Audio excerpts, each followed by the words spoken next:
আরে নেই মাছ তো খলছিয়া মাছ। ওকে ওকে বাতি যাবো।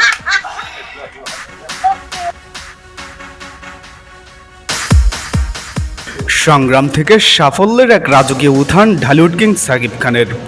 চলুন জেনে নেওয়া যাক ঢালিউড কিং মেগাস্টার সাকিব খানের সেকাল থেকে একালের সাফল্যের গল্প। রিপোর্ট মারুফ খন্দকার রাফি। যার সাথে কেউ সঙ্গ দিত না, যার কথা কেউ শুনতো না, এমনকি পাশে বসে গল্প করার মতো ছিল না কেউ। অপমান বোধ করে যে ছেলেটা চলে যেত সবার সামনে থেকে, সেই আজ সবার মধ্যমণি। বলছি মেগাস্টার সাকিব খানের কথা। আজকের এই রাজকীয় অবস্থানের পেছনে রয়েছে এক দীর্ঘ ত্যাগের ইতিহাস।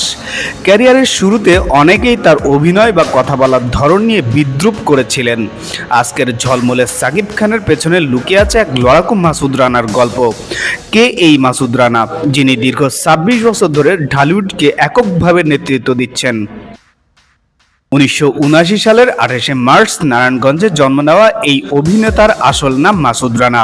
১৯৯৯ সালে অনন্ত ভালোবাসা চলচ্চিত্রের মাধ্যমে পদ্মায় অভিষিক্ত হয়ে তিনি আজ বাংলাদেশের সবচেয়ে সফল এবং সর্বোচ্চ পারিশ্রমিকপ্রাপ্ত অভিনেতা হিসেবে প্রতিষ্ঠিত করেছেন। আর নিজেকে ব্র্যান্ড হিসেবে গড়ে তোলার পথ মোটেও খুব সহজ ছিল না। ইন্ডাস্ট্রিতে সেই সময় তার কোনো গডফাদার ছিল না। শুরুতেই তাকে হ্যাংলা পাতলা ছেলে বলে অনেকে তুচ্ছ তাচ্ছিল্য করেছিলেন এবং কেউ ভাবেননি যে এই ছেলেটাই একদিন ঢালিউডের রাজত্ব করবেন। প্রতিটি পদক্ষেপে তাকে পরীক্ষা দিতে হয়েছে এবং পরিশ্রম ও মেধার প্রমাণ দিয়ে টিকে থাকতে হয়েছে। শুরুর দিকে এফডিসির ফ্লোরে ফ্লোরে ঘুরেছেন একটি সুযোগের আশায়।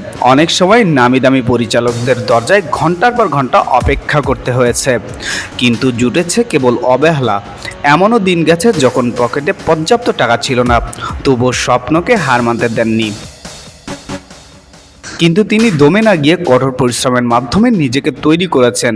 পরিবারের ইচ্ছার বিরুদ্ধে গিয়ে অনিশ্চিত এক পথে পা বাড়ানোর ছিল তার জীবনের অন্যতম বড় ঝুঁকি। নামি দামি পরিচালকদের তুচ্ছতাচ্ছিল্য আর সহকর্মীদের প্রতিযোগিতার ভিড়ে নিজেকে প্রমাণ করার জেদি তাকে আজকের কিং খান বানিয়েছে। দীর্ঘ ২.৫ দশকেরও বেশি সময় ধরে তিনি ঢাকায় চলচ্চিত্রের প্রধান কাণ্ডারি কিংবা কিং খান হিসেবে পরিচিত।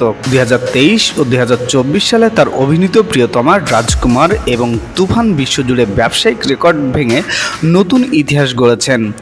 অভিনয়ের শ্রেষ্ঠত্বের জন্য তিনি রেকর্ড ৪বার জাতীয় চলচ্চিত্র পুরস্কার এবং ৯বার মেরিল প্রথম আলো পুরস্কার লাভ করেছেন।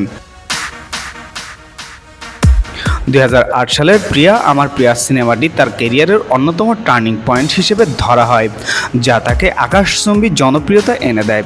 পকেটে টাকা না থাকা কিংবা অভুক্ত পেটে শুটিং করার সেই দিনগুলোই তাকে শিখিয়েছে মাটির কাছাকাছি থাকতে।